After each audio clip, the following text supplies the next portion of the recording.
Hello everyone, my name's Kathleen James. I'm going to talk about my book which has just come out called Inlaws and Outlaws. I'll start with a brief summary of the themes of the book and then answer a couple of frequently asked questions that have come up with readers of the draft of the book. This is a novel about adoption. It's about a young woman, Helen Armstrong, who fell pregnant in the 1960s at the age of 17 and was persuaded to have her baby, called Simon, adopted out. This theme is closely based on my own story. Teenage pregnancy was still a big scandal in the 1960s. Young pregnant girls were marginalised by society and hidden away from view as much as possible. The authorities, parents, social workers, clergymen, church leaders, nuns, priests and hospital staff thought it was the best thing for these babies to be adopted by older, more mature married couples, who they said were more fit to be parents. So widespread was this idea that in 1971 in Australia there were 10,000 adoptions. It was thought best that birth mothers had no contact with their children, and they only gave us minimal information, non-identifying information, which meant that biological mothers had no updates to know if their children were all right. The number of babies being adopted out has decreased dramatically since then, as attitudes to single parents have changed. So by 1998 there were only 60 adoptions Australia-wide, as opposed to the 10,000 in 1971. And adopting parents nowadays often have to adopt from overseas. The protagonist of my novel, Helen Armstrong, a divorced 38-year-old parent of a 19-year-old son, Nick, still carries a buried grief about the loss of her firstborn son. She's found it extremely difficult to talk about. She badly wants to find him again, hoping he will get in touch via the Department of Youth and Community Services when he turns 21. Helen has a warm, affectionate relationship with her other son, Nick, who enjoys teasing her. He's starting university, moving out of home, and he has always wondered about his missing brother. Helen is embarking on a new phase of her life, falling in love with single parent Marco Lucchini, and we follow their developing relationship, a passionate, joyous, and at times troubled journey. The carefully hidden family secrets of both the Armstrongs and the Lucchinis gradually come to light. Marco and Helen must each take a separate journey to find out more about themselves and their backgrounds. Helen learns a lot about her beloved Uncle Mick, a gambler and a ladies' man, who together with her Auntie Vera ran the Armstrongs family hotel in Katoomba back in the 1930s. Finding out about Mick's all-too-human failings and his troubled past helps her to come to terms with her own.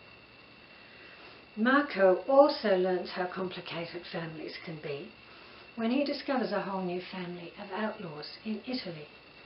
Outlaws being those parenting or born outside of marriage.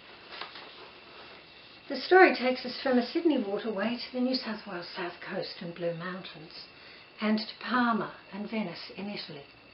The three narrators, Helen, Marco and Mick, span 2 generations in alternating chapters, giving the reader 3 different points of view. The big question everyone asks me about Inlaws and Outlaws is how much of the novel is autobiographical. Inlaws and Outlaws could be called autobiographical fiction. The circumstances of the adoption and the character of Helen's first boyfriend, Patrick Maloney, the biological father of the baby, are drawn straight from my own life.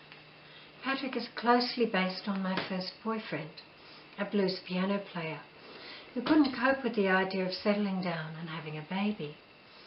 He was deeply involved in Eastern mysticism, fasting and meditation, and he came to believe that divine love was more important than imperfect human love, and that he should devote himself to finding the truth. As I became more pregnant and ever more physically present, he became ever more spiritual, detached and otherworldly, which wasn't exactly great for me. Helen's parents in the book, Hugh and Joanne Armstrong, are closely based on my parents. Hugh Armstrong echoes my father's fury at my adolescent pregnancy and his opinion that I should definitely have the baby adopted out, as I was a bright girl who needed to finish high school, go to university and make something of myself. Sometimes in the novel I changed the gender of family members to protect their privacy and made up new characters. For instance, I have a brother Steve, a musician, who is close in age to me, whereas I gave my character Helen a made-up sister Katie around that age. My real sister Caroline, a retired teacher, is 10 years older than me and not much like Katie at all. And I had an older brother Martin, an artist, who sadly died a few years ago. I have 2 grown-up daughters called Mirren and Jessica. I gave Helen 2 grown-up sons called Simon and Nick, whose characters I made up from various artists and musicians I've known. I was one of the lucky ones. In 1995, the year my mother died, I found my lost daughter Mirren again. I was still grieving for my mother when I got the letter from the Department of Youth and Community Services, Family Information Service. They had a match. Mirren had contacted them too and wanted to meet me. I was absolutely thrilled. When we finally met up, Mirren looked a lot like my mother when she was a young woman. Yet she was very much her own person. She was warm and friendly and open. It was great finding her. I gave a similar reunion to Helen in the book, when she meets up with her lost son Simon, at a time when she is still grieving for her Auntie Vera. And like Helen, I do consider myself blessed, as Mirren is now part of our family, and we all get on really well. Unfortunately, this is the exception rather than the rule.